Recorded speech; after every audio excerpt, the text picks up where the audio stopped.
মুহাররম আমাদের কাছে কেন এসেছে? মুহাররমের বার্তাটা কেন এত প্রিয়? মুহাম্মাদের সিগনিফিকেন্স, মুহাররমের সিগনিফিকেন্স তাৎপর্য কেন এত মর্যাদা সম্পূর্ণ? এই থেকে আমরা চারটা শিক্ষা গ্রহণ করতে পারি। কয়টি শিক্ষা? উচ্চ আওয়াজে কথা বলুন। কয়টি শিক্ষা? এক নাম্বার, এই মুহাররম মাসে আমরা বেশি বেশি করে নফল সিয়াম পালন করতে পারি। কোন সিয়াম? নফল সিয়াম পালন করতে পারি বেশি বেশি করে আল্লাহকে সন্তুষ্ট করার জন্য। কেন? আল্লাহ তাআলা এই মাসকে বেশি পছন্দ করেন। আপনার কলিজার টুকরা নবী, আমার কলিজার টুকরা নবী, দো জাহানের সরদার আখির নবী, নবীগুলোর সম্রাট বিশ্ব নবী জনাব মুহাম্মদুর রাসূলুল্লাহ সাল্লাল্লাহু আলাইহি ওয়াসাল্লাম বলেন, শাহরুল্লাহিল মুহাররম। আল্লাহু আকবার। মুহাররম মাস হচ্ছে আল্লাহ তাআলার মাস। আবার বলছি আল্লাহু আকবার। এজন্য আমরা বেশি বেশি করে এই মুহাররম মাসে চারটি আমল করব, চারটি শিক্ষা গ্রহণ করব। এর মধ্যে এক নাম্বার শিক্ষা হচ্ছে অধিক হারে আমরা বেশি বেশি করে নফল সিয়াম পালন করব, অধিক হারে নফল সিয়াম পালন করব। দ্বিতীয় নাম্বার আমরা যে শিক্ষাটা গ্রহণ করব সেটা হচ্ছে 10 মুহররম আমরা সাওম পালন করব, অর্থাৎ সিয়াম পালন করব, নফল সিয়াম পালন করব। আপনার কলিজার টুকরা নবী, আমার কলিজার টুকরা নবী, নবীগুলোর সম্রাট বিশ্ব নবী জনাব মুহাম্মদুর রাসূলুল্লাহ সাল্লাল্লাহু আলাইহি ওয়াসাল্লাম, উচ্চ আওয়াজে সবাই বলছি সাল্লাল্লাহু আলাইহি ওয়াসাল্লাম। তিনি বলেছেন, আফদালুস সিয়াম বা'দা রমাদান শাহরুল্লাহিল মুহাররম। সুবহানাল্লাহ। রমাদান কারীমের পরে শ্রেষ্ঠতম সিয়াম হচ্ছে এই মুহররম মাসের 10 তারিখের সিয়াম।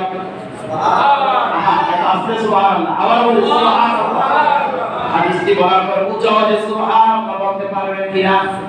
রাসূল বলেছেন, আফদালুস সিয়াম বা'দা রমাদান শাহরুল্লাহিল মুহাররম।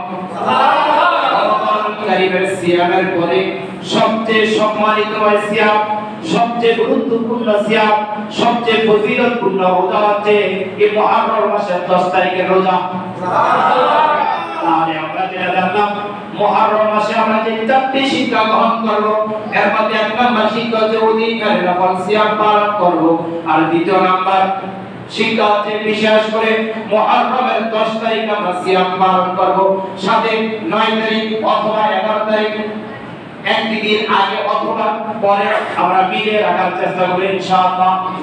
কেননা রাসূলুল্লাহ সাল্লাল্লাহু আলাইহি ওয়াসাল্লাম যখন মক্কাতুল মুকাররমা থেকে হিজরত করে মদিনাতুল মুনাওয়ারায় ভ্রমণ করলেন, হিজরত করে চলে গেলেন। মুহররম মাস যখন আসলো, তাদেরকে দেখতে পেলেন, অর্থাৎ ইহুদি খ্রিস্টানদেরকে দেখছেন তারা রমাদানুল কারীমের সিয়ামের নেয়, তারা এই 10 তারিখে সিয়াম রাখছে। তাদেরকে জিজ্ঞাসা করেন, ভাই তোমরা কেন এই তারিখে সিয়াম রাখলাম? তারা বলে, মুহাম্মদ তুমি শোনো, বলছি সাল্লাল্লাহু আলাইহি ওয়াসাল্লাম, তুমি শোনো আমরা কেন এই দিনে সিয়াম পালন করছি। আমাদের পয়গম্বর হযরত মূসা কালিমুল্লাহ, আল্লাহ তাআলা এই দিনটাকে বিজয় দান করেছেন। তার সন্তুষ্ট চিত্তে, আনন্দ চিত্তে আমরা আজকে রোজা রয়েছি। সুবহানাল্লাহ। রাসূলুল্লাহ সাল্লাল্লাহু আলাইহি ওয়াসাল্লাম জবাবটা ছিল এরকম। কত উত্তমময় জবাব, কত উত্তমময় বাক্য, কত উত্তমময় ভালোবাসা, কত উত্তমময় সম্মান এবং শ্রদ্ধার কথা। রাসূলুল্লাহ সাল্লাল্লাহু আলাইহি ওয়াসাল্লাম ইহুদিদেরকে লক্ষ্য করে বললেন, হে ইহুদিরা, তোমাদের চাইতে হযরত মূসা কালিমুল্লাহ আমাদের কাছে বেশি সম্মানিত, আমাদের কাছে বেশি প্রিয়, আমার কাছে বেশি প্রিয়। এই জন্য আমরা আগামীতে মুহররম মাসে একটি রোজা রাখবো। আল্লাহ তাআলা যে আমাকে যদি বাঁচায়, সাথে সাথে আমরা আরেকটি রোজা রাখার চেষ্টা করব। সুবহানাল্লাহ। হাদিস থেকে জানা যায় মুহররম মাসে আমরা কয়টি নফল সিয়াম রাখবো? দুটি। একটি হচ্ছে 9 তারিখ অথবা 10 তারিখ, 10 আরেকটি হচ্ছে 10 তারিখ অথবা 11 আগে অথবা পরে, মিলে আমরা কয়টি রোজা রাখবো? দুটি। মনে রাখবেন ইনশাআল্লাহ। দ্বিতীয় নাম্বার এই মুহররম থেকে আমরা যেটা শিক্ষা লাভ করতে পারি সেটা হচ্ছে বিশেষ করে মুহররম থেকে আমরা শুকরিয়া আদায় করব, শুকরিয়া আদায়ের কথা শিখব। মুহররমকে আল্লাহ তাআলার কাছে শ্রেষ্ঠ, মুহররম আল্লাহ তাআলার কাছে কেন প্রিয়, আশুরা আল্লাহ তাআলার কাছে এত কেন মর্যাদাবান। আল্লাহ তাআলা বড় বড় কষ্টের ঘটনা করেছেন এই মুহররমের 10 তারিখে। সুবহানাল্লাহ। তার জন্য এই মুহররমের 10 তারিখের তাৎপর্য অধিক রয়েছে, অনেক গুরুত্বপূর্ণ রয়েছে। তার জন্য এই মুহররমের 10 তারিখে এই দিনটাকে আমরা শুকরিয়ার দিন মনে করব। আলোচনা অন্যদিকে নেবেন না। কারবালার বিষয়টা আমি সামনে রাখবো। কারবালা হচ্ছে পৃথিবীর প্রতিটি মুমিন মুমিনাতের জন্য একটি বেদনাদায়ক বিষয়। এটা যদি আমরা একটি পয়েন্টে যদি রাখি, অন্যতম যে পয়েন্টগুলো রয়েছে হযরত ইব্রাহিম, হযরত মুসা কালিমুল্লাহ এবং অন্যান্য নবীদেরকেও আল্লাহ সুবহানাহু ওয়া তাআলা এই মুহররমের 10 তারিখে সম্মানিত করেছেন, বিজয় লাভ করেছেন, পুরস্কৃত করেছেন। সুবহানাল্লাহ। এই জন্য আমরা এই মুহররম আসলে আমরা সন্তুষ্ট লাভ করব, আল্লাহ তাআলার কাছে শুকরিয়া আদায় করব, বলছি আলহামদুলিল্লাহ। বিশেষ করে মুহররম থেকে আমরা চতুর্থ নম্বরে যে শিক্ষা গ্রহণ করতে পারি সেটা হচ্ছে অমুসলিমদের কোন সাদৃশ্য আমরা গ্রহণ করব না। বলেন কি বলছি? সবাই সবাই উচ্চ আওয়াজে মুখ করে বলুন, কি করব না? অমুসলিমদের কোন সাদৃশ্য কি করব না। আবার হয় না, একসাথে কাজ হয়েছে আপনাদের মনে মনে, আমাদের বিশ্বাস অনেকে ফুটে দাঁড়ায় না। উচ্চ আওয়াজে সবাই বলি, এই মুহররম মাসের চতুর্থ নম্বর শিক্ষা কি? অমুসলিমদের কোন সাদৃশ্য কি করব না। আমি যুবক থেকে শুরু করে বৃদ্ধ থেকে শুরু করে কোরআন সকল কণ্ঠ থেকে আমি আওয়াজ জানতে চাচ্ছি, এই মুহররমের অন্যতম শিক্ষা কি? সবাই সবাই ঠোঁটনারি বলি, অমুসলিমদের কোন সাদৃশ্য কি করব না, গ্রহণ করব না। নবী মুহাম্মদুর রাসূলুল্লাহ সাল্লাল্লাহু আলাইহি ওয়াসাল্লাম দীপ্তময় কণ্ঠ বলেছেন, মুহররম থেকে এটাই আমাদের অন্যতম শিক্ষা। রাসূল বান্দেন এই মুহররমের একটি সিয়াম পালন করতে, কিন্তু রাসূল বলেছেন কাফেররা যেটাকে অনুসরণ করবে, ইহুদিরা যেটাকে অনুসরণ করবে, খ্রিস্টানরা যেটাকে অনুসরণ করবে, কোন মুমিন কোন মুমিনা সেটাকে অনুসরণ করা যাবে না। কেন না কেন না কেন আপনি করবেন না? তাদের বৈশিষ্ট্য শুনুন, কুরআনুল কারীম সূরাতুল মাইদা 11 নম্বর আয়াত আল্লাহ তাআলা বলেন, بسم الله الرحمن الرحيم يا أيها الذين آمنوا لا تتخذوا اليهود والنصارى أولياء بعضهم أولياء بعض। আল্লাহ তাআলা মুমিন মুমিনাতদেরকে লক্ষ্য করে বলেন, যারা ঈমানের উপর অটল থাকতে চায়, অবিচল থাকতে চায়, ঈমানের দাবিতে যারা সত্যবাদী নিজেকে দাবি করে, ঈমানের পরিচয় যারা ঈমান ধারণ করে, তাদেরকে আল্লাহ তাআলা টার্গেট করে বলেছেন, তাদেরকে আল্লাহ তাআলা উদ্দেশ্য করে বলেন, ইয়া আইয়ুহাল্লাযীনা আমানু লা তাত্তাখিযুল ইয়াহুদা ওয়ান নাসারা আউলিয়া বা'দুহুম আউলিয়াউ বা'দ। ইহুদি এবং নাসারা অর্থাৎ খ্রিস্টান এবং খ্রিস্টান, বিধর্মী এবং বিধর্মী, বা'দুহুম আউলিয়াউ বা'দ, তারা একে অপরের বন্ধু। বলেন কি বলছি? তারা একে অপরের বন্ধু। আপনাদেরকে একেবারে জ্ঞানে ঢোকার কথা কোরআন এই পয়েন্টে যদি আপনাদের মাথায় যদি না ঢুকে, গত 15 বছর একটি ইতিহাস যদি আপনাদের সামনে এই মুহূর্তে আমি যদি স্যাটেলাইটের মাধ্যমে যদি উপস্থাপনা করতে এই মুহূর্তে, তাহলে আপনাদের শতভাগ বুঝে আসবে। গোটা বিশ্ব বলা যায়, গোটা বিশ্ব বলা যায় আজকে ইসরায়েলের বিরুদ্ধে সংগ্রাম করছে। বাস্তব নাকি অবাস্তব? বাস্তব। কিন্তু যারা মানবতার ফেরিওয়ালা, মানবতার কণ্ঠ দিয়ে যারা আজকে গোটা বিশ্বকে আজকে যারা হ্রাস করছে, যারা গোটা বিশ্বকে আজকে চুষে খাওয়ার চেষ্টা করছে, আমেরিকা কি ইসরায়েলের বিরুদ্ধে নাকি ইসরায়েলের পক্ষে? ইসরায়েলের পক্ষে।